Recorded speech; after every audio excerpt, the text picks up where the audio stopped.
검은 땅에 핀 초록빛 꿈. 글 그림 니볼라 김정희 옮김. 왕갈이 맡아있는 초원이 드넓게 펼쳐진 아름답고 평화로운 나라 케냐에서 태어났어요. 무화과 나무며 올리브 나무며 온갖 나무와 풀이 땅을 뒤덮고 맑은 시내에는 펄떡이는 물고기가 가득한 농장에서 자랐어요. 마타이는 여기저기 돌아다니며 땔감을 모았어요. 하지만 무화과 나무는 그냥 보기만 했어요.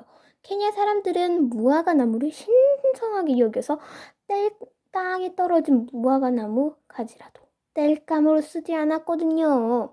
땔감을 다 모은 마타이는 시내로 가서 엄마에게 줄 물고기를 잡고 반짝이는 개구리 알을 모아 둥글게 원을 만들며 놀았어요. 물고기도 개구리 알도 자꾸자꾸만 손가락 사이로 요리조리 빠져나갔지만 그래도 정말 재밌었어요. 20살 무렵 마타이는 미국에 있는 한 대학에 들어가게 되었어요. 베네딕스 수도에서 운영하는 대학이었지요. 마타이는 생물학과 다른 학문들을 공부했어요. 그곳의 학생들과 소년님들은 우리가 사는 세상을 더 좋은 곳으로 만들겠다는 꿈을 갖고 있었어요. 소년님들은 마타이에게 자기만 생각해선 안 된다. 모든 사람들을 껴안아야 한다고 가르쳤어요. 마타이는 소년님들의 가르침을 마음에 새기며 케냐에 돌아가게 되면 자기가 배운 것들을 꼭 실천하겠다고 다짐했죠. 1960년대 케냐의 젊은이들에게 미국에서 공부할 기회를 얻는다는 것은 온 지방과 나라의 경사일 정도로 큰일이었습니다. 마타이는 케네디 장학금을 받아 미국에서 생물학 석사 학위까지 받고 케냐의 나이로비 대학에서 박사 학위를 받았습니다.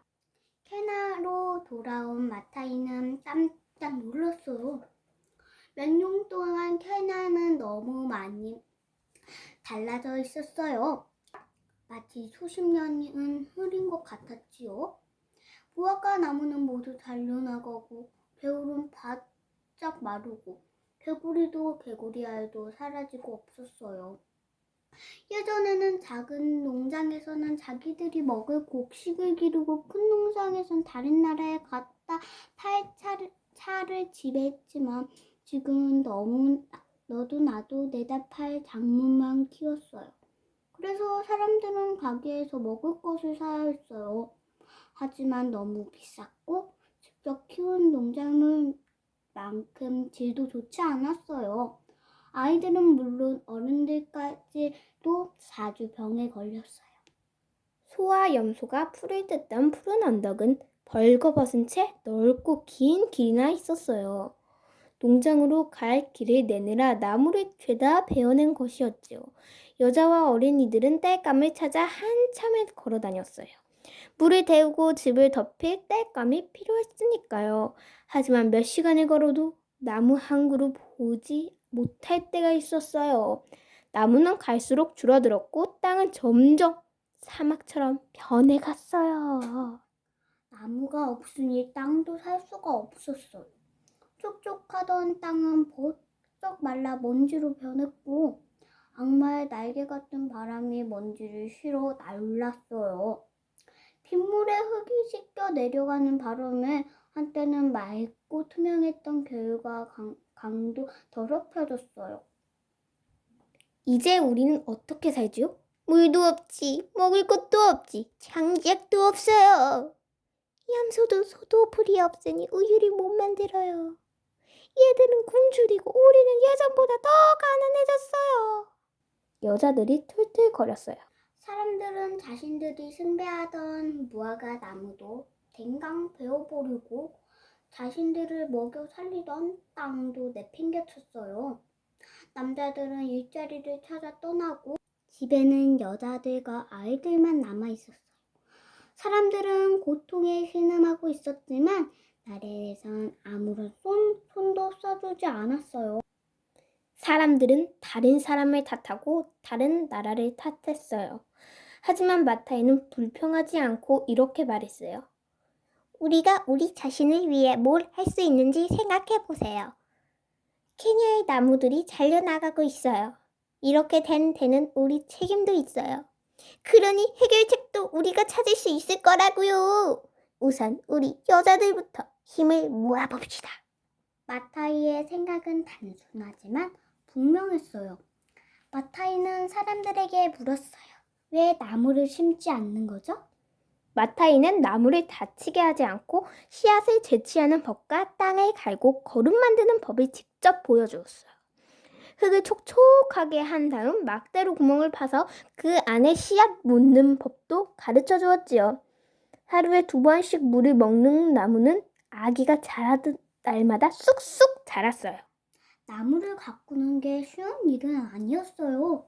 물을 구하기가 하늘의 별 따기만큼 어려웠거든요. 여자들은 손으로 땅에 깊은 구덩이를 팠어요. 그리고 양동이로 물을 퍼내 머리에 얹고 날랐지요. 마타이도 처음부터 잘한 건 아니었어요. 마타이가 심은 나무들도 많이 죽었지요.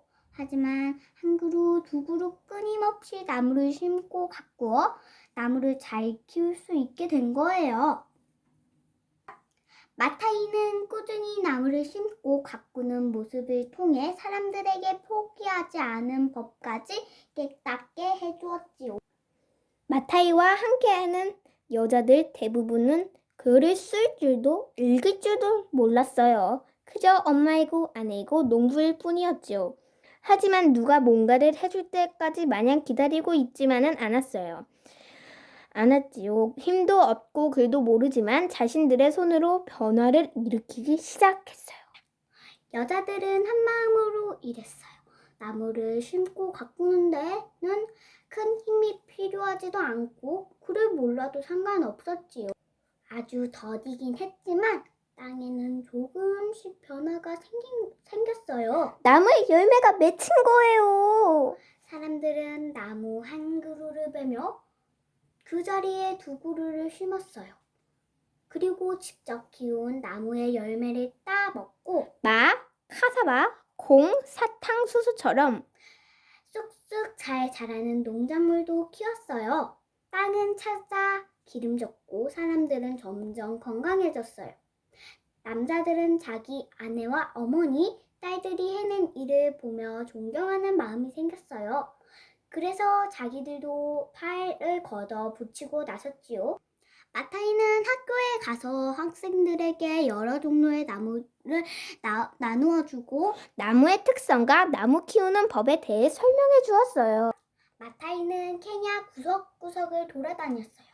감옥도 마다하지 않고 군대에도 갔지요. 그리고 군대에서는 군인들에게 이렇게 말했어요. 여러분의 손에는 총이 있습니다. 하지만 우리가 사는 데는 총보다 중요한 것이 있습니다. 온 나라에 바람도 불지 않고 물도 사라지고 있습니다. 오른손에는 총을 쥐고 왼손에는 나무를 드십시오. 그래야 나라를 지키는 진정한 군인이 될 것입니다. 이렇게 시작된 마타이의 그린 벨트 운동은 케냐를 넘어 아프리카 전역에 퍼졌고 40년이 지난 지금까지 나무, 사람과 사람은 이어주며 계속되고 있습니다. 나무가 없으면 땅을 살려달라고 옷을 입혀달라고 애원해야 합니다. 땅에 옷을 입혀 주어야 합니다. 땅은 초록색 옷을 입어야 합니다. 수만 개의 손이 무엇을 할 수 있는지 기억하라. 2004년 노벨 평화상 수상자 왕가리 마타이. 이 책의 주인공 왕가리 마타이는 나무를 심어 땅을 살리고 사람들을 하나로 묶었습니다. 환경을 살리는 일이 곧 인간을 살리는 길임을 몸소 보여준 것입니다. 자연이 훼손되면 우리에게 평화는 없습니다. 자연은 보호하고 가꾸는 것은 평화를 지키는 일입니다. 그러므로 환경에 대한 관심은 우리에 대한 관심입니다. 환경운동연합